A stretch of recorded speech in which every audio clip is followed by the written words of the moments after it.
watching Youth Beat dito lang sa PTV Locos, ang telebisyon ng bayan. From Jekos Pharma, we love Youth Beat! You're watching Youth Beat. Keep watching Youth Beat, only at PTV Ilocos.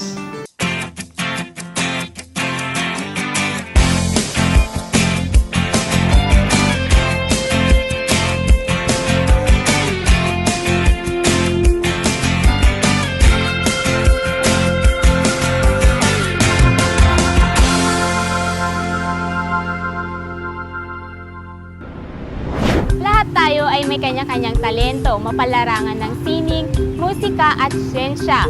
At ang lahat ng ating mga talento ay isang paraan upang maipakita ang ating mga saloobin at ating sariling damdamin. So, ang edge ng isang Ilocano artist ay meron tayong mga natural resources na usually na ginagamit natin. Let's say, ang isang art kasi na nauso ngayon is yung meron tayong mga mixed media. So hindi lang ang art ay nakakonsentrate sa oil or watercolor. Meron tayong mixed media wherein marami tayong mga kagamitan dito sa atin na pwede natin gamitin. Ang isang artist naman ay hindi lang nakakonsentrate sa yung galing niya sa pagpinta, paggamit ng mga kulay, kundi paggamit din ng mga resources na nakikita sa mga kapaligid lang. Alam niyo ba na habang bata pa lamang ang isang artist ay hinuhubog na sila para sa pagtanda nila ay mas mahasa sila sa larangan ng pagpipinta? We have the mixed media, yung sinabi ko kanina, hindi lang watercolor or oil. Meron tayong oil, meron tayong watercolor, meron tayong sculpture. Nagkaroon ng parang panibagong ng form of art, which is yung sa pagprint sa paggamit ng computer. Pero yung husay pa rin naman ng paggamit ng kamay, yung dexterity ng ay andun pa rin. So proud naman kami na sa paglipas ng yung panahon, nakaka-create kami ng mga national winners, student national winners. In fact, nung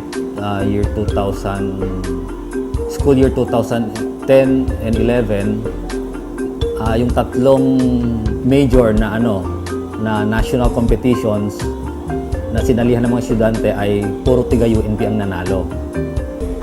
Yung mga enrollees nating itong school year nag-increase ng mga 40%. Siguro awareness din siguro sa arts dahil unang mga projects natin is yung mga ng mga exhibits. Kailangan aware yung tao na nag-exist ang College of Fine Arts. Sir, ano po ba ang papel na ginagampanan ng arts sa buhay ng mga tao? Napakahalaga. Fashion, yung isa. Yung paggamit ng yung design ng mga cellphone, isa yun. So, ano po ba yung mga programa natin dito sa College of Fine Arts para mahasa pa po yung abilidad ng mga estudyante? Unang-una is magkakaroon ng mga new ideas. Ni-encourage ko yung mga faculty na mag-aral ng mga panibagong idea or mag-introduce ng mga panibagong ideas sa mga estudyante or mag-hire ng yung new faculty na may bagong idea na ipapasok dito sa college namin. Kakayahan ng mga estudyante na pwedeng makipagsabayan sa mga tiga Maynila. Iniimbitahan ko yung mga may hilig sa art na magpunta dito para makisama sa amin. Ang maitutulong namin sa inyo is mahasa namin yung galing sa paggawa ng mga sining. Alam nyo, tama nga yung sinabi ng Dean sa College of Fine Arts dun sa University of Northern Philippines na nagagamit na sa nga yung mga skills ng mga kabataan gamit ang labis. At kung babalikan nga natin yung noon, di ba, mas prefer nilang mag-project tayo. For example, yung bahay ni Rizal sa Kawit, Cavite, talagang manually nating ginuguhit yon. Kaya ano naman masasabi mo? Sa akin naman talaga dapat bata pa lamang nakahasa na yung skills ng mga ng mga para mas magaling sila in terms na mas matanda na sila ganun. Ikaw naman. At sa paggawa ng project, talaga namang dapat na kamay. Although, hindi naman masama yung paggamit ng mga tablets, pero syempre, para sa mga kabataan na hindi naman ganun kayaman, talagang dapat lapis, di ba? Maging practical na tayo, mas mura ang lapis kesa sa tablets at mga computer. At sabi din ng college din si Sir Ashley na parang nagagamit daw natin ang art sa pang-araw-araw natin pamumuhay. For example, sa fashion, pananamit, di ba? Sa structure ng bahay, lahat ng aspeto kailangan natin ng art, di ba? At madami ding mga Ilocano artists. I'm so proud of you guys. Congratulations at saka sa University of Northern Philippines. Imagine ha, sa national competition ng mga sa husay sa pagpipinta, 3 yung nag-top na grand winner sila. Congratulations. Congrats! Ano pa? At dito na nagtatapos ang ating episode. Sana madami po kayo natutunan at nais po namin pasalamatan ang bumubuo ng Provincial Government of Ilocos Sur headed by Governor Ryan Singson and Vice Governor D.B. Sabaliano, and of course to our Provincial Administrator, hi Miss Cara. Tayo naman. Tayo. Gusto ko magpasalamat syempre sa Unica Leica at syempre ang Mary Pauline Salon and Spa. Ikaw, Phil. Ako, gusto kong magpasalamat sa Jecons Pharmacy and then sa Sono Contento.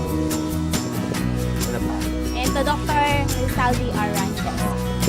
King Harry Furniture and to sa bumubuo po ng Municipality of San Vicente, kay Mayor at Vice Mayor po, at saka sa King Harry Furniture. Ano pa? Personal greetings na natin, wag natin kakalimutan. Siyempre ang Lazo family ng San Vicente, si John Dale Mark Borge, sa mga students ng University of Northern Philippines, especially sa mga BSBA 1D at 2D. Si Stacy, greet mo daw, nagtatampo. Hi kay Stacy at kay John Dale Mark Borge. Okay. And ikaw naman, Phil. And to Pajarillo family, the Peralta family, and to Raquel family, especially to Faye, and yun lang. Ay, tsaka kina Win-Win dyan sa Solid West, nanonood daw sina Uncle Eddie dyan. Oh. Teen family. At magta-thank you din kami sa aming kabit for the week this time na si Kate Mary Rivera and to Rivera family sa San Vicente po. Huwag din natin kakalimutan, magtatampo yan ang ating officer in charge sa PTV Ilocos, si Sir Benny. Ang napaka-supportive po na office admin natin si Sir Joseph, si Sir Ed, sino pa? Daw. At si Ate JM ng Kabugaw, sa Open Family ng Kabugaw. At wag din natin kakalimutan, of course, ang ating Youth Beat staff. Si Sir Dennis, ang napakagwapo nating cameraman. Editor pala, sorry. Si Sir Kelly, hi to Sir Kelly. To family po at ikaw. Kay Direk Dan. At gusto ko pala magpahabol, hi kay Eliza Palola. Hi. Ang director po namin Siglat Ilocanja, Season 3 po, abangan po ninyo. At for more updates, infos, and entertainment, just log on to www.youtube.com/youthbeat or you can visit our page via Facebook. Si Jacqueline Pulier pala, wag natin kakalimutan, di ba? Hi! Laging nanonood daw. At ang mga viewers po namin from Ra, Magsingal, Sinait, at lahat na po nang nanonood. Sa mga hindi po namin mababate, Abot ng ating stasyon. lahat ng abot po ng aming stasyon. Ano pa? Pahabol. Wala na. To my mom, to my dad, to mama, get well soon po. Okay? At ito na natatapos ang aming episode. Hanggang sa muli, sabay-sabay nating pakinggan ang kanilang adhikain. Alalanin ang kanyang tagumpay. At alamin ang solusyon sa kanilang problema. At makiisa sa pulso ng mga kabataan. Ako si Phil Pajarillo, ang iyong pambansang kabit. Ako si Beverly Joy Lazo, ang kabit ng bayan. At ako po si Ryan Lazo, ang inyong official kabit. This is Youth Beat.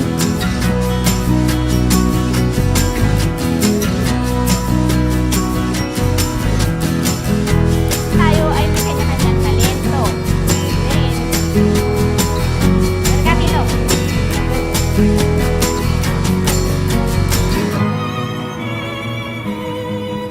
Alam niyo ba na ang isang artist ay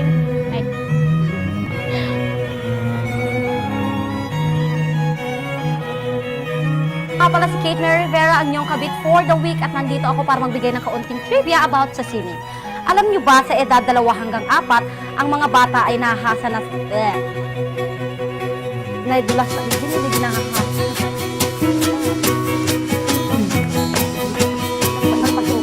Ano talaga mga siswede?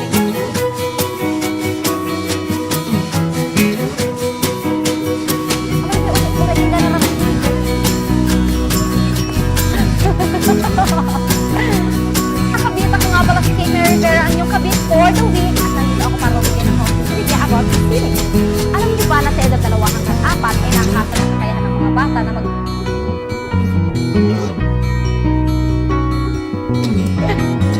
youth. YouthBeat would like to thank the following sponsors.